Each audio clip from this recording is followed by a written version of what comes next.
Is paradise a real place or just a fantasy we chase? The moment my plane dipped below the clouds, I caught that first glimpse of New Providence's turquoise waters. I found myself asking whether the Bahamas would measure up to everything I'd pictured. From above, the islands looked like scattered emeralds in a sea of blue. Stepping off the plane at Linden Pendling International Airport, I was greeted by warm air, the scent of tropical flowers, and the sound of a live band in the arrivals hall. Life here moved to a different, more relaxed beat. My driver, Marcus, welcomed me with a beaming smile and stories about his favorite bakery, his children's school, and the park where he played as a boy.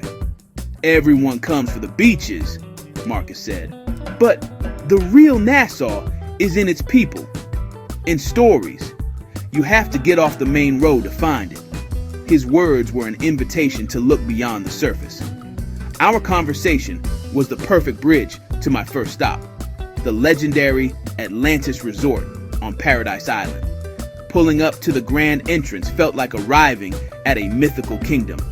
The iconic pink towers and sprawling water parks were breathtaking. But what struck me most was the energy. Families, couples, and friends from all over the world mingled, united in the pursuit of a good time. Atlantis was a world unto itself, yet surprisingly down to earth. It was a place where everyone was welcome, and the promise of fun was everywhere.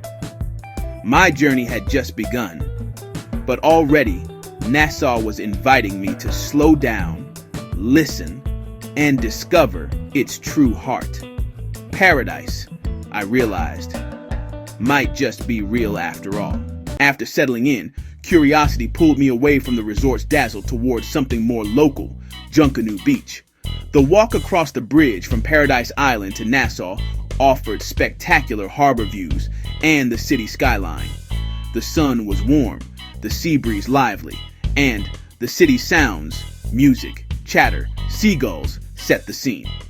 Junkanoo Beach was a lively celebration of beach life, not a secluded escape. Locals and tourists mingling, laughter and music filling the air. The shoreline stretched out, umbrellas scattered, towels laid out, and people just enjoying themselves. I bought conch fritters from a vendor who swore her secret ingredient was love. They were delicious. What stood out most was the sense of community. A Nassau family shared snacks and stories, pointing out their favorite food stalls and giving tips on the best sky juice. Here, the lines between visitor and local faded. Everyone was just enjoying the sun and sea. Before leaving, I found a quiet spot to watch the world go by as the sun dipped low, casting a golden glow. Music played, people danced, and I realized this was a different kind of paradise. Vibrant, real, and full of life. It wasn't about perfection, but about shared moments and connection. I felt completely content, savoring the taste of salt and the sound of laughter. The next day, I followed Marcus's advice and dug into Nassau's history at the Queen's Staircase. 66 limestone steps carved by enslaved people in the 18th century rose through a lush, shaded gorge. Local guide Eleanor shared stories of resilience and liberation, making the site come alive. At the top, Fort Fincastle offered sweeping island views, but it was Eleanor's tales of pirates and freedom that lingered.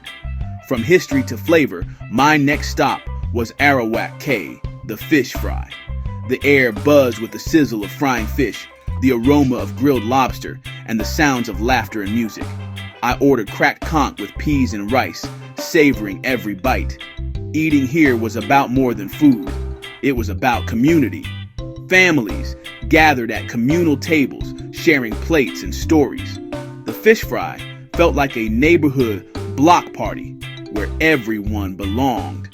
Here, I tasted the real flavor of Nassau, in the food, the banter, and the joy of a shared meal.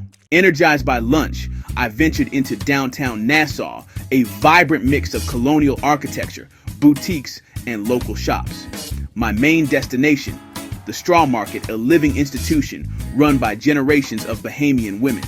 The market overflowed with handmade hats, bags carvings, and jewelry. I met Patricia weaving a handbag with techniques passed down from her grandmother.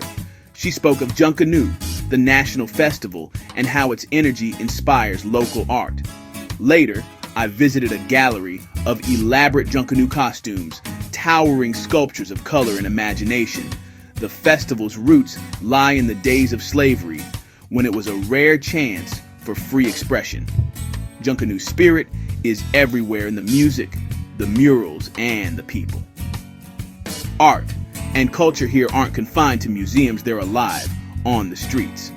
Nassau's heartbeat is in its creativity, resilience, and joy.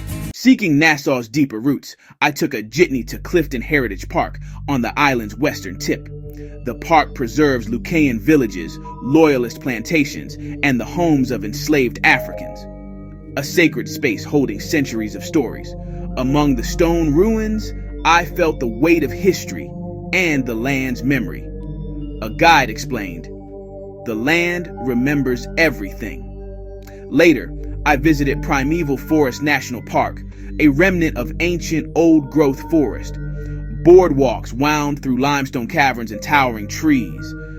A peaceful, secret garden. Clifton told a story of human endurance, the primeval forest, of nature's slow power. Together, they revealed Nassau's deep roots and enduring spirit.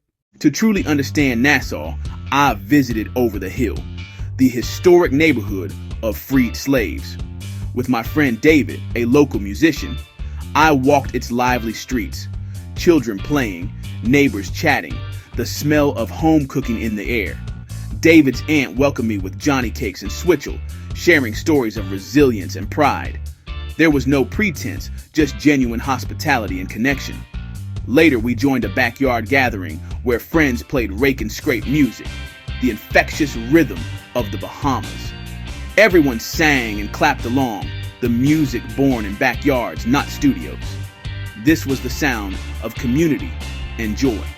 As the sun set over colorful houses, I realized paradise wasn't just landscapes, it was people.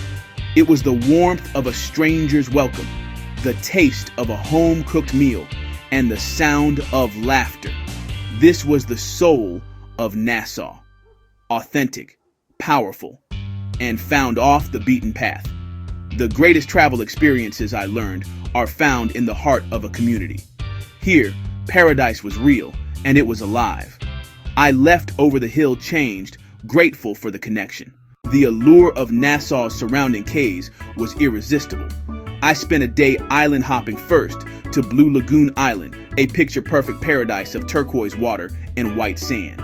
Then to Rose Island, wilder and less developed, where I snorkeled vibrant reefs and explored secluded coves. The contrast between calm and adventure showed the diversity just minutes from Nassau. Back in the city, I visited the Pompey Museum of Slavery and Emancipation, housed in a former slave market. The exhibits told stories of suffering, resistance, and the enduring power of the human spirit. The museum provided crucial context for everything I'd seen and heard. Nassau's character is built on layers of African heritage, colonial history, and local tradition, European and Lucayan threads. Understanding this history was essential to appreciating the island's depth and resilience. The past and present here are inseparable, shaping every experience. My final evening in Nassau, I returned to Atlantis with new eyes. I marveled at the marine life in the dig and braved the leap of faith waterslide, embracing the thrill. But the most profound moments weren't planned. They were the spontaneous connections, Marcus's stories, sharing Fritter's backyard music, and a stranger's kitchen. Paradise, I realized, isn't a postcard. It's a feeling found in unexpected places.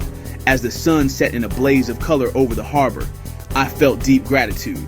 Nassau had shown me its many faces, fun-loving, historic, resilient, and wild. Paradise is real if you're willing to look for it in the stories and people you meet. As the last light faded, I knew I'd be back. There's still more paradise to discover.